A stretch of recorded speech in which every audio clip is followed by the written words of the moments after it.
Posible da hula jopa gerrian erori gabe etengabe izatea? Txikitan, denbora ugari igarotzen genuen uztaila gerriaren inguruan bueltaka. Ea nork irauten zuen gehien uztaila lurrera erori gabe. Baina azkenean, beti erortzen zen. Entrenamenduak balio duen arren, dirudienez, joko honetan aritzeko fisikoak ere bere biziko garrantzia du. New Yorkeko Unibertsitateko matematikariek azaldu dute zein den jolas honen atzean dagoen fisika. Galdera hau abia puntu hartuta.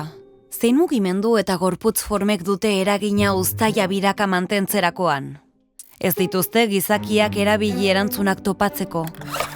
Horren ordez, giza formako robot txikiak erabili dituzte, eta 15 zentimetroko diametroa duten uztailak.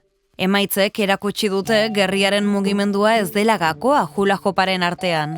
Badela, gorputz forma bat abantaila nabarmena duena. Uztaila denboren amaierara arte biratzen izateko. Baina, zer gorputz da horretarako gai? Uztaila angelu egokian bultzatzeko aldaka inklinatuta eta hula jopa mantentzeko gerri kurbatua duten gorputzak dira abantaila dutenak. Hain zuzen ere, ondar erloju baten forma dutenak.